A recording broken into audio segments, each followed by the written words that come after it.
Ashama arkafune ilman Oromoo kabajamtoota fi jaalatamtoota hordoftoonni chaanaala Abdallah M1 akkam nagaa jirtu isin jecha baga nagaannaaf jiraattan kunoo guyyaadhaatis viidiyoo haaraa walitti deebinee jirra. Har'a immoo kanan isin agarsiisu aappiin isin qabadhee dhiyaadhee mobaayila keessan yookiin bilbila keessan ogguu namni isiniif dawwalu yookiin isin bilbilu akka viidiyoon taphachaa isiniif dhufu karaa irratti hidhachuu ni dandeessan isin agarsiisa. Ogguun kana jiru viidiyoo mobaayila keessan keessaa qabdan galarii keessan keessaa qabdan viidiyoo isinitti dasje tokko irratti hidhachuu dandeessu.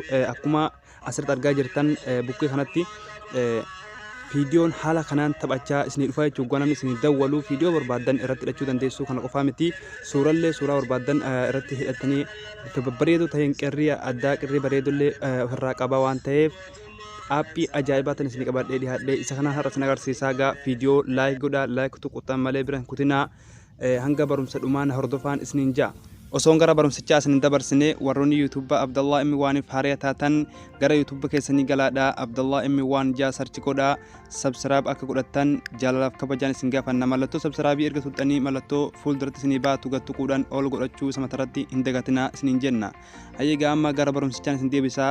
Hayyeegaa aappicha eessaa arganna jechuun keessanii oolu aappicha karaa qal'aa ta'een karaa salphaan karaa ittiin argachuu dandeessan liinkii isaadhaa fuudheen viidiyoo kana jala isinii kaahaa haala saniin argachuu dandeessu. Akkamitti akka irratti hidhachuu dandeessan isin agarsiisaa. Hanga dhuma viidiyoo na hordofaa, viidiyoo laayik godhaa, laayik tuqxan malee biran kutinaa. Aappichi isa kana amma buufannee jirraa keesheeneen isin agarsiisaa. Jalqaba yeroo kee galtan haala kanaan isinii fidaa. Alawuu jettuun hanga inni achi isinii dhumu haala kanaan alawuu erga gootanii haala kanaan achi isinii dhuma. Bakka kanatti erga haala kanaan isinii fidee kunuugaa kallattimaan gara kana si fidaa. Yeroo haala kanaan isinii fidee aappicha keessaa laaltanii itti banuu qabdu jechuudha. Mallattoo kana oon itti godhuu qabdu. Kunoo alawuu jettuun ergasii haala kanaan erga itti bantanii yeroo tokkoof of duuba deebitu. Ergasii ammallee gara kana si fidaa. Isa kanallee itti bantu mobaayila keessanii walitti dhufi. Erga haala kanatti bantanii gaa keessumaa deebitu yeroo tokkoof haala kanaan bifa kanaan isinii banaa. Amma gaa jalqaba wanni godhuu isin barbaachisu bakkaan xiyyaan isin agarsiisu kana isa kana itti bantu. Erga haala kanaan isa kana itti bantanii ergasii amma akka itti aanu kan isin agarsiisu isa viidiyoo matarratti dhoottu. Erga haala kanaan keessa galtanii gaa viidiyoo babbareedoo aappiin kun ofirratti illee qabatee jira. Viidiyoota akkana kanarraa isa barbaadan irratti illee hidhachuu ni dandeessu. Garuu kana yoo hin barbaanne taate viidiyoo mobaayila keessan keessaa qabdan taphaatoo waan barbaadan viidiyoo isin das jiru irratti hidhachuu dandeessu. Sanammoo karaa ittiin hidhachuu dandeessanillee isin agarsiisa. Kunis viidiyoodha. Wantoonni asirratti mul'atan kun hundinuu viidiyoodha. Suuraa isinitti fakkaatiin kunoo bifa kanaan isinii dhufa hoggaa namni isinii bilbilu. Ergasii gaa mee of duuba deebineemma. Viidiyoo mobaayila keessan keessaa qabdan karaa irratti hidhachuu ni dandeessan isin agarsiisa. Osuma as keessaa hin baane bakkaan xiyyaan isin agarsiisu kana irratti gacuqaastu. Ergasii bifa kanaan gara galarii keessanii isin gashuudhaaf haala kanaan isinii fidaa irra gatuttu. Erga haala kanaan keessa galtanii viidiyoo mobaayila keessan keessaa qabdan isa dasjee filattanii erga maxxarattanii anamame beeksisu maqaa kiyyaa kanaan filadhaa jennu. Ergasii haala kanaan viidiyoo erga irratti dhootanii bakkaan xiyyaan isin agarsiisu kana mallattoo raayitii tana gatuttu. Kunoogaa akkuma asirratti argaa jirtan bifa kanaan ogguu namni nu bilbilu ogguu namni isinii bilbilu haala kanaan viidiyoo irratti hidhattan taphachaa dhufaa jechuudha.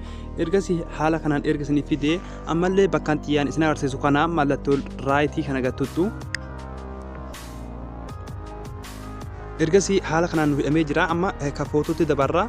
Kunoogaa footoo babbareedoo ta'an ofirraa qaba. Isa kanarraallee irratti hidhachuu barbaadan kana keessaa irratti hidhachuu dandeessu. Footoo mobaayila keessan keessaa qabdan footoo keessan tahee isa barbaadan irratti hidhatuudhaaf bakkaan xiyyaan isin agarsiisu kana gatuttu. Erga gaa mana footoo keessan kee galtanii footoo barbaadan filachuu dandeessu. Anamame footoma asirra jiru kana footoma kiyya kana haa filadhu. Kunoo haala kanaan footicha erga irratti fudhattanii bakkaan xiyyaan isin agarsiisu kana mallattoo raayitii kana tuttu.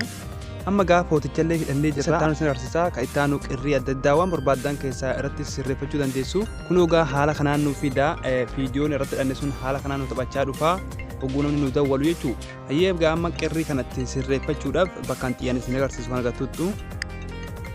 Ergasii haala kanaan isinii fidaa yoo tapha viidiyoo sun ofirraa qabu akka isiniif taphachaa dhufu sagalee isaa viidiyoon ofirraa qabu barbaadan taate kanuma lammaffaa kanarra kaayattu haala kanaan kanuma sagalee viidiyoo sun ofirraa qabu taphaaf ta'ee waan viidiyoo sun ofirraa qabu sanumaan isin taphachaa dhufa jechuudha. Hayyeega amma kayitaa aanu qirri babbareedoo as keessa jira. Isa kanallee qirri barbaadan isintu filataa. Qirri barbaadan as keessa filachuu dandeessu. Amma gaa animee isumaa olaanu kana filadhee isin agarsiisa. Erga haala kanaan kana filattanii kuni kanuma keessaa deebitu. Kana fakkaata gaa barumsicha akiraan geenye jirraa. Viidiyoon kun yoo isinitti tole laayik tuqaa hin dagatinaa laayik godhuu isin jecha. Haala kanaan hoggoon isin bilbilee viidiyoo taphachaa dhufaa jechuudha. Haga barumsa biraatti walitti deebinu nagaan nu turaa isin jenna.